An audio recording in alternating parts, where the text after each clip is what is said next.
I think we're ready to start. Wonderful. So I'll just ask to share. So thank you very much for everyone being here. Thanks for joining us. I hope you enjoyed us earlier, the first seminars of the day with Joe Cook from Lightbulb Moment, Matt Kingswood from the Digital College, and Maria Smith from Bounce Australia and Bounce USA.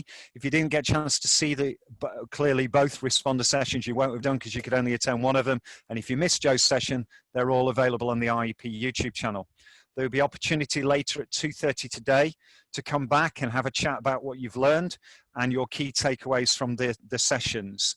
And also just to share what you're doing, where you are, and some of the challenges you face within your role. That would be fantastic to share that with peers. In the meantime, in our afternoon session, we're delighted to present Pam Donnelly of PD Future Ready Learning.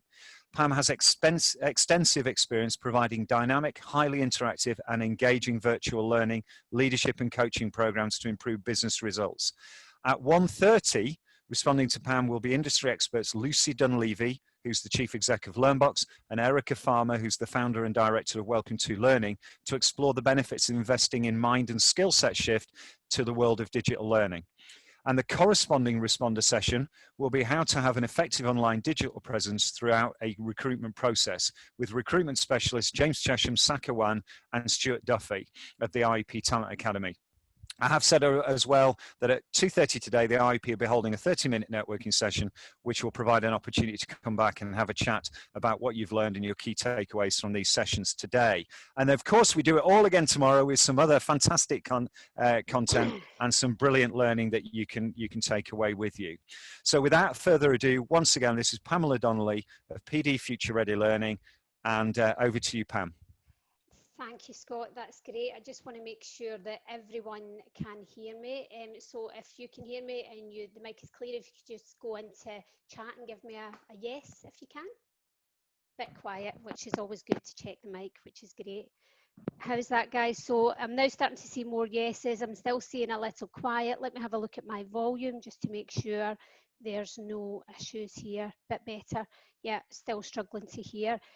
What I might do then is I might come off the headset to see if that makes a difference to my sound. I just want to make sure everybody's comfortable with the sound. So let's see. Yes, better now, better now. Okay, so I might just pull the headset out and see how does it sound, guys, without the headset? Is that better or worse? Sounds fine. Wonderful. Excellent, guys. Lovely to be here today, and thank you very much to Scott for inviting me along today. As he mentioned, my name is Pamela Donnelly, and I'm the Director for Future Ready Learning. And the session that I'm here to deliver today is to help you on how to get the best out of your virtual coaching sessions. So I can see some chat coming through saying that it's a bit echoey, which is tricky, but I will keep going. The session for today is only 30 minutes, so it literally is a very short taster session to how to get best impact during virtual coaching sessions, and then we're going to leave some time at the end for some questions. I think we'll set aside 15 minutes for that. I would encourage you, like in any online session, to get the maximum out of the session is just switch off from all distractions, close all your applications down. So I've been very ambitious when I came along today because I wanted you to get maximum value.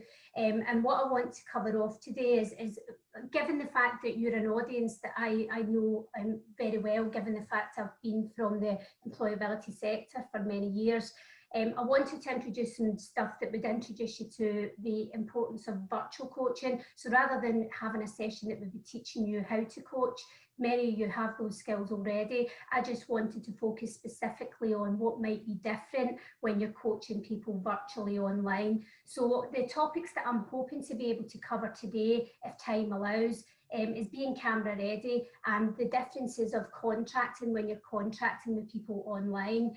I'm also hoping to introduce some things around what sorts of activities might you want to do online and offline with people to maximise your time when you're working with people virtually. And throughout the session, I'll be using a variety of different tools, and I would encourage you to start to think about how you might be able to use those in a coaching session. So anything that I don't have time to cover off today, what I've said to Helen and to Scott is that I will send over information to share with you thereafter in terms of handouts, but I will do my best to give you as much value as I can. So how we're planning to communicate online, I think you've already gone through many sessions today where you've been introduced to the technology already, so I don't want to cover all ground. So if everybody is comfortable, we're going to be using the chat, we're going to be using the emoticons, and I'm going to be encouraging you all to use the annotation tool. Could you go into chat and let me know that everyone's comfortable using those tools? Have you used the annotation tool before, or would it be beneficial for me to cover it? Yeah, so people are saying I'm good, all fine, which is great. So I don't really need to cover that, which is saving me a wee bit of time, which is perfect. So we can just jump straight into the session now. So the very first session, or the very first question that I've got for you is, what are the challenges that you face when you're coaching people virtually? What sorts of challenges do you encounter? And for this, I would like to use the annotation tool. So I'm going to bring up here just another slide, and what I would like you to do is just to go up to the top of the screen, click on the options box and start to type directly onto this slide if you can, just capturing the main challenges that you feel you experience when you're coaching people virtually. So yeah, we've got bandwidth coming through there, which is great. Cameras off, Erica Farmer said, so I'm wondering whether that means people like to have their cameras off and they're not that comfortable with their cameras on. That could be that. Happy to use tech. I've got here any, I'm just going to wait and see what else comes through. Access to technology, yeah, and technical abilities on both sides. And I think that's a really good point. I think sometimes when you're working with people virtually, you have to think about what technical capabilities the other person has on their end and how comfortable they are using the platform. There's lots of things moving around here, so I'm just going to try and clear some of that text so that I can see it. Unstable internet connection is coming through as well as another area. So there seems to be a lot of things focused on the kind of environment. So the Wi-Fi, animals and children in the background tends to be a favourite. Participants having a lack of confidence, I think that's a really important thing to acknowledge, because if people are lacking confidence, then if you're trying to coach people and they're already feeling anxious as a result of being concerned about technology, you have to start to think about how you preempt that to have a much more fluid and successful coaching session. So yeah, somebody's drawn on it saying equipment. Again, different learning styles. Some people don't like to work online. Well, these are all great suggestions, and what I will do is I'm just going to clear this before moving on to my next slide. So let me just clear all this for a second. And I'm just going to move now on to the next slide, because it really ties into all of the things that have been said. So I will be covering off some of the challenges that we're looking at, but one of the fundamental challenges to coaching people online is the ability to be able to build rapport with people. So all of the areas that you've talked about before around technology, I've got loads of stuff coming through here which I'm going to have to clear. Helen, if you could just maybe close down the annotation for a period, that might help. Yeah, that'll help.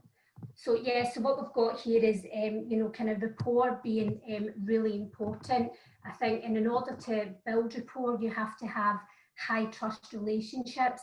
And all the research that's out there at the moment is telling us that when people are working, online, what tends to happen is trust becomes much more difficult to build. So if you're an advisor or a manager and you're working with people, it may take you 2 or 3 or 4 sessions to build a good enough relationship with people to ask some personal questions. But what we know from working virtually is that it's more difficult to build trust. People might take longer to build trust than they would normally. So that's something that you have to factor in. The other thing you've all talked about is getting people comfortable with the technology. I think that's crucial. making sure that people understand how to use the technology and the platform, and making sure that you alleviate any fears or concerns they have. If you don't move some of that stuff away, your coaching session will be hijacked with people's nerves or discomfort around the technology. And one of the main things I want to talk about is how you can start to build rapport and build trust with people. It's really simple, is having your camera in the best position and being camera ready. So I've got a couple of pictures here for you now. None of them are perfect shots, but you can see there are differences between the pictures on the left and the right. So just again, Helen, you might have to switch the annotation tool back on again if you did close that down, if possible. Is what I'd like people to do is just to start to capture the essence of what might be different around these two images. So maybe just using the annotation, or you can pop into chat and capture. So I've got here high angle. Yeah, you've got the door handle in the background there. Somebody's just circled the face in green. I don't know who was doing that there, but if you could maybe tell me a wee bit more. No clutter, this one, yeah, so the one on the right seems to have less clutter. Yeah, there's lots of clutter being identified on the left-hand side that we can see. Somebody's identified that the lighting is perhaps in one not being great, and some of the shadows that have also been identified there. So there's better lighting on the one in the right, and kind of poor quality angle for the individual who's facing the screen. Yeah, so these are all the things that I would probably talk about. So I'm just going to clear these annotations now.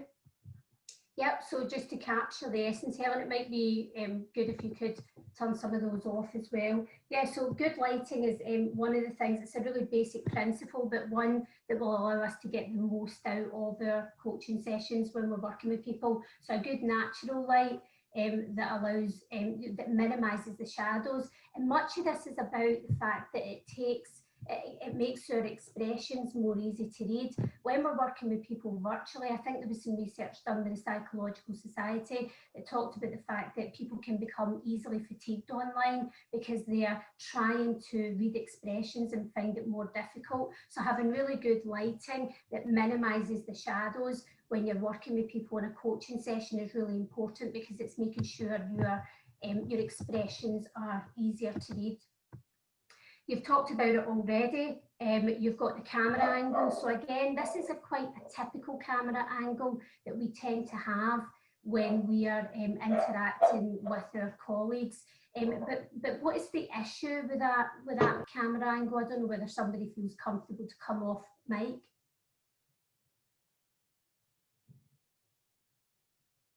Anyone? So if you want to, yeah, so I've got some here, chins. So Erica's gone back and said chins. Yeah, absolutely. But it is something to think about, actually. But when you're looking down in the camera, other people are looking at you. So as well as it not being that much of a flattering angle for you, it goes back to my point again, where people don't feel comfortable. You know, they can't read your full expression, so they're looking up on you.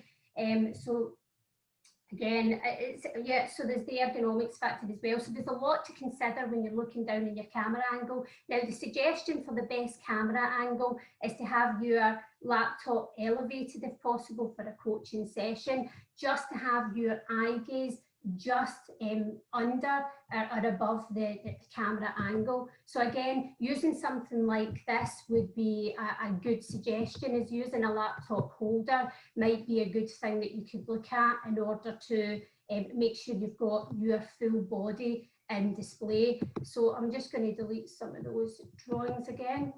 So again, if it's something you haven't thought about, it might be something that you might want to look at. And what that will allow you to do is it will allow you to get your full body angle in shot, which allows you to, for the individual that you're coaching, to see maybe your hand gestures. It puts more of your body in the shot, which I think can be useful when you're coaching people. So really it's all about trying to make yourself more visible to the people that you're working with.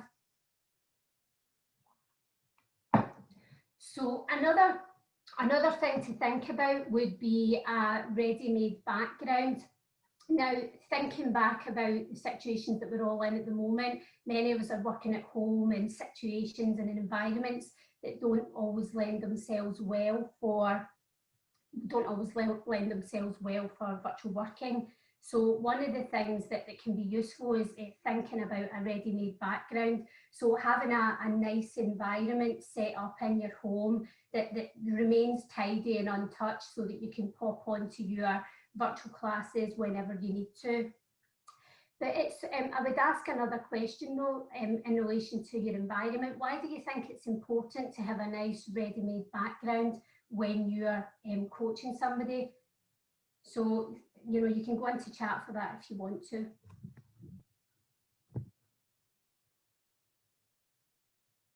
Background uses more data and can crash teams.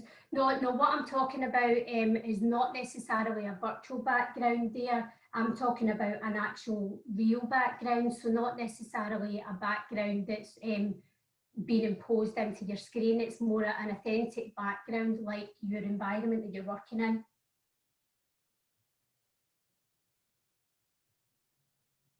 Yeah, so some people have mentioned that there are maybe some concerns around privacy for your home and life. I think there's some truth in that, and I think that's why you need to prepare yourself, if you're coaching at home, to get the most out of the people that you're working with. I think you need to set up an environment in your home that lends itself to virtual coaching, and being mindful that your environment will affect other people is really important. So starting to think about how you could adjust your background and have a ready-made background that you're comfortable to share. It means that when people go on camera, and you go on camera, you both feel comfortable. Yeah, and good backgrounds that minimise distractions. I think as much as we're trying to get people to minimise distractions online, we're also encouraging people to minimise distractions in terms of the visual that you provide. So being aware of how you present and how you come across is really important. So yeah, and we'll just keep moving past these slides. So this is a good example of, I would say, a good camera angle for your virtual coaching with people. As you can see, his hands are visible. There's a lot of stuff that's tending to go on there. He's got a nice, comfortable background, and his environment is inviting. And if you're creating a coaching session for somebody, taking care of your own environment is absolutely crucial for you to be in the best possible position to interact. So we're now going to move on to contracting, and I think contracting in any coaching session is always important. So whether you're coaching somebody face-to-face or whether you're coaching somebody virtually, contracting is a fundamental part of the process, as I'm sure you're all aware. I think what I would like to talk about is, what do you think maybe the differences are when you're contracting with people online versus offline? So if you think there are many differences to contracting people online, give me a green tick. If you don't think there are many differences when you're contracting with people online, if you could just give me a red cross.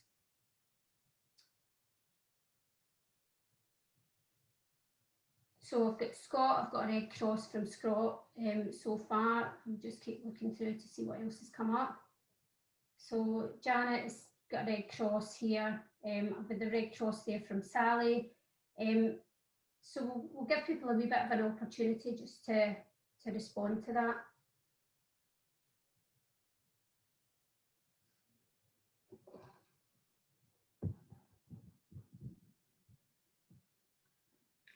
Okay.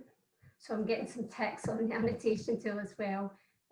Okay, perfect. So a real mixed bag when it comes to coaching people online. Let me just move this back. Okay. So what I would like to do then is just to get you to think about the challenges of coaching people when you're contracting online. So what I would like to do here is I've actually got a poll that I want to run at the moment. I managed to identify some research conducted by the I think it was Catalyst 18, and as part of it, it was looking at the importance of online contracting when you are working with people online. So what I wanted to do is, I'm not going to go through all the 12 things that they identified. What I am going to do is ask you to identify what you think the top 5 were in the article in terms of successful contracting online. So when you have a look at the poll, you'll see that I think there's maybe 10 options there. So what do you think the top 5 considerations were for successful contracting online?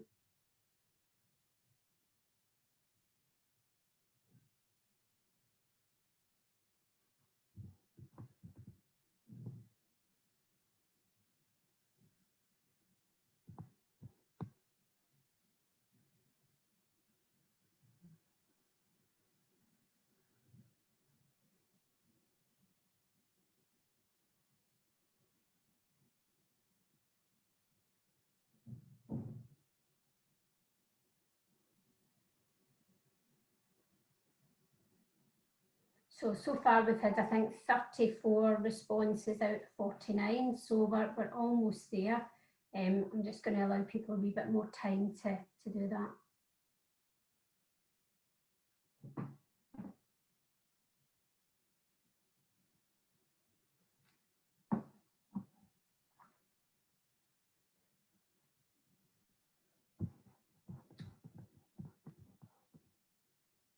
So far we're about 39, so 40, almost there.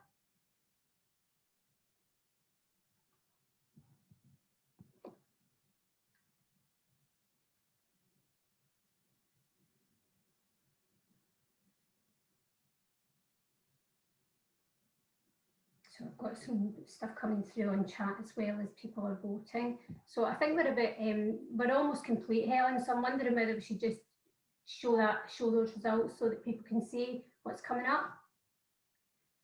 Yeah, so sat there, I think we've got kind of preparing yourself as being up there, sorting out logistics, planning for potential challenges, preparing the coachee, and being present. Now, interestingly, I think that tends to mirror the research that I was looking at. So again, I'm not going to focus on all of the detail around contracting with people, but what I will do is take you through some of the key answers that came through. So Helen, do you want to remove that poll just so that it's not visible for me? Yeah, that's done now.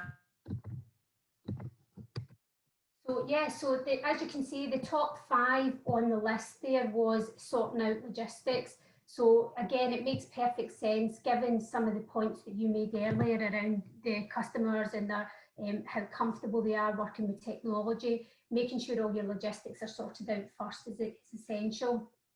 Preparing yourself and getting mentally ready, I think, for the coaching session that's about to happen. And making sure your coachee is also prepared for any challenges that may happen during the session. And I think one of the biggest challenges is about being present as a coach. There were another 10 on the list, and I'm not going to go through all of them in detail, but what I am going to do is we're going to put some materials into the chat for you to take this full article away with you. So Helen, could you just pop that into chat so that people can take that article, download that article and take it away with them? Yeah, will do. I'm just revisiting some of the comments that are coming through on chat here. Yeah, lots of questions about. So absolutely, we have a contract with Google, Make It Click, so that we're able to support those who struggle with digital, and I think that's a really important part. So one of the things that I'm going to do is summarise some of the core things that are important from a contracting perspective in order to get prepared. So the first one is making sure that you test your technology. So arriving early, making sure you're comfortable with the platform that you've been using, and making sure that you test it, not just with you, but with the person that you're interacting with.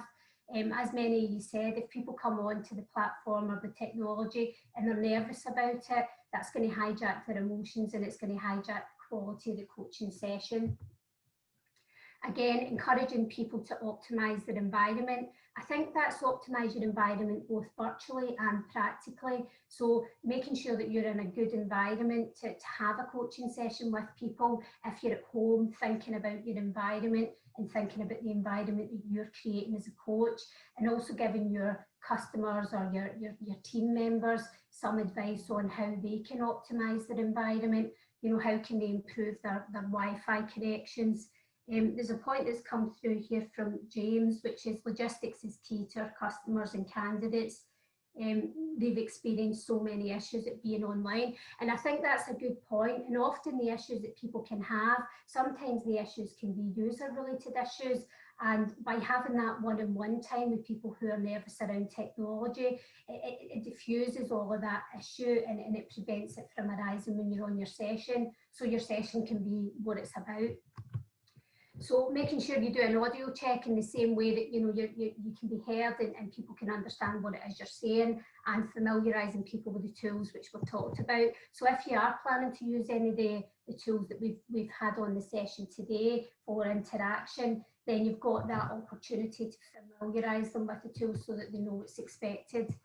I've mentioned already, prepare for distractions. I think many of you said if you've got dogs, cats, children, it's having a plan in place with your coachee around what kind of distractions they're likely to face, and what do you do if things get in the way. You know, how do you make sure you can minimise your background noise when you need to, just to get the most from the session.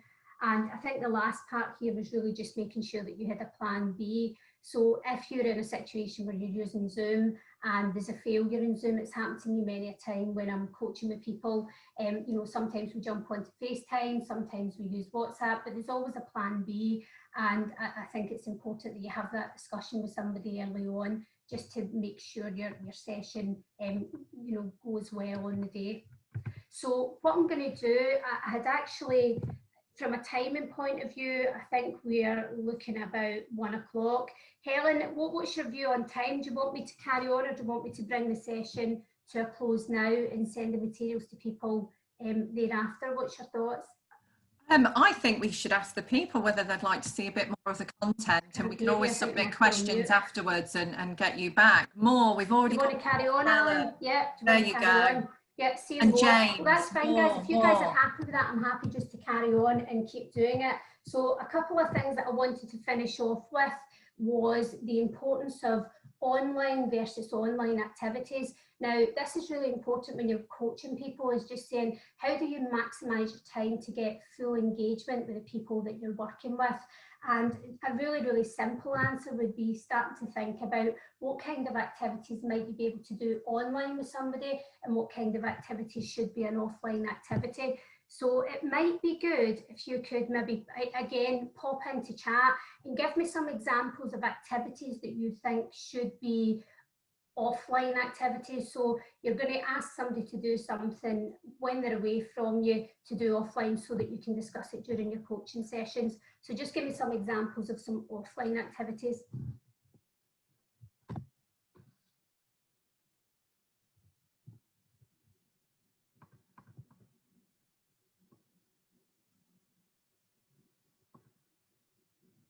Research, yeah, absolutely, Andrew. I think research is an important one. Yeah.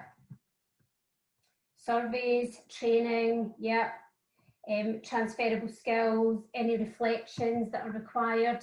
Yeah, absolutely. So I've captured some of your examples as you're coming through. So things like documents, templates, self-reflection is a really good one for your coaching sessions. So maybe getting people to do some personality assessments, getting people to assess their emotional intelligence, and bringing them back in again, I think is important.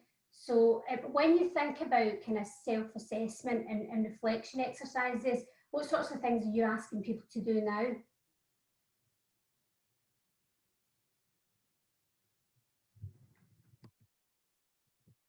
So again, you've kind of got your kind of pre and post course reading. Videos is another good example of something that you could get people to do. And I guess job search as well, journaling their thoughts. I think there's some great ideas coming through here. So that means that your online activity becomes different then. Your online activity becomes much more focused on the conversation around building trust, around making a connection with somebody, I think is important.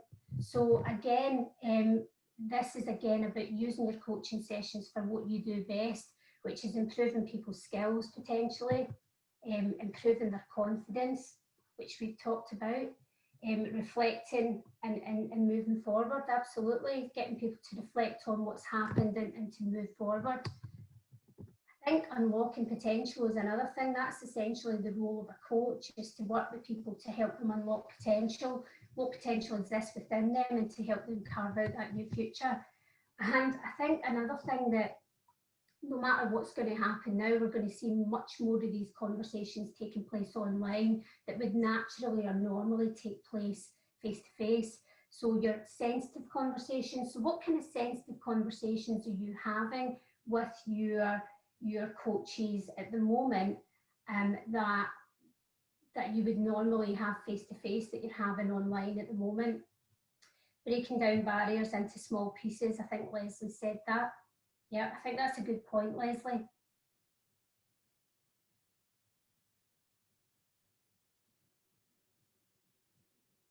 Personal family issues, anxiety, mental health. And as I said, I mean, these are really, really tricky issues to be tackling online. But with the current situation around coronavirus, we've got no other option but to have these conversations online.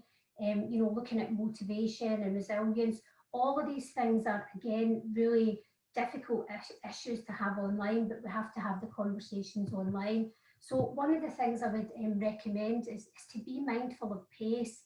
As I said at the earlier stage of the session, when you're building trust with people, you could probably build trust with somebody face to face, maybe after 2 or 3 or 4 meetings, but you could probably double that when it comes to online. So if you are tackling sensitive issues with somebody with anxiety or mental health challenges, you have to be mindful of your pace.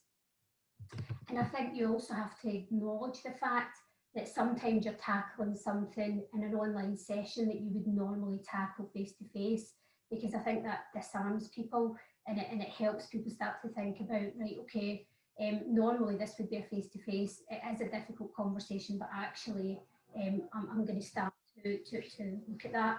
So again, I think Andrew said motivation is a big one. Generally, motivation is a really tricky thing to tackle, but ideally, if you get people to do any reflection activity offline, it means your coaching sessions are fully maximised for allowing you to deal with the personal relationships that you're trying to build online, so that you can get to the deep-rooted issues and to help people start to move forward. So before, I'm going to head back up if I can, because I was planning to finish this session early. I'm aware that we are going to have to try and bring this session as much as I can to a close, but what would be helpful is just to finish up with some reflection from yourself around, you know, what's been the key takeaway from the session today and how might you apply it. So again, if you can just pop into chat, that might be the best way.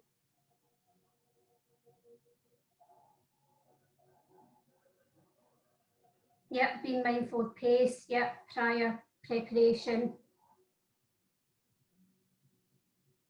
Again, being prepared, I think, is a really important one. And having that plan B in place, James, I think is important. I think giving people time to have reflection, I think that's come up as an important one. And I think in order to get the most out of your sessions, it's absolutely recognising that, having that time for reflection, so that when people come, they're coming to discuss something practically that they've done. And it makes your sessions much more meaningful, I guess. And I guess that's it, the logistics. And as individuals, are you being provided with the support that you need to be able to manage the platform that you're using? Are you comfortable doing that? Is there an option to do a rehearsal before you have a coaching session online? Yeah.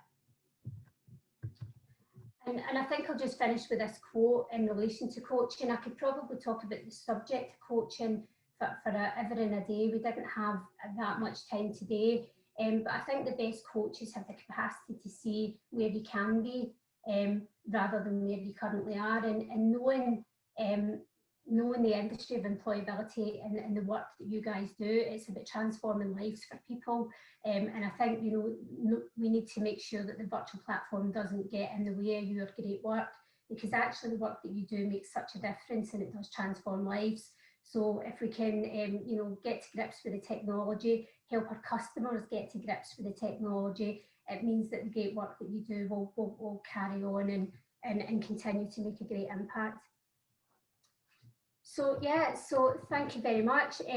Anybody who is out there who would like to connect with me on LinkedIn, please do. You can use your mobile phones if you've got them, just to scan that bar chart and that will take you straight to my profile.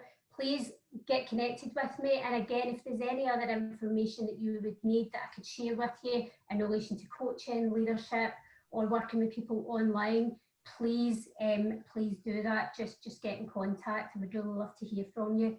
So yeah, we'll kind of open up for questions if we can.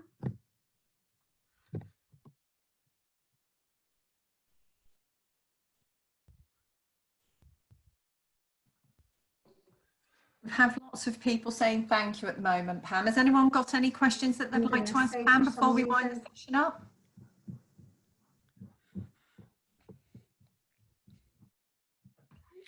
I think if there are any questions, what we'll do is we'll forward them on to Pam following the session, and get some responses to people. Maybe we'll publish those responses, because it's definitely a subject area that you've given us a really great taste on today, Pamela. But it's quite involved, isn't it? And like you say, we could have done with a bit more time. But it's a really good introduction, and so thank you very much for that, Pam. Definitely. Yeah, it would have been great. So is there anything else, Scott? For some reason I couldn't hear you there. I had to put my microphone back on and my headset back on again there.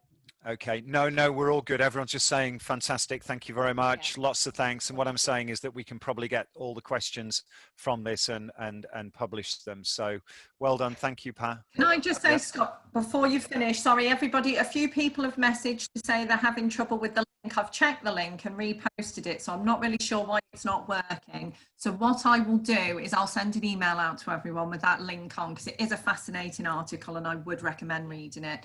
So you will receive that after the event. Thank you, Helen, and thank you very much to Pam. Thank you so much, Pam. It's really grateful to you. So now, as we move on in this swift, rapidly changing environment, we're moving on to our responder sessions. So Helen posted them in the chat. If you haven't already booked, please do.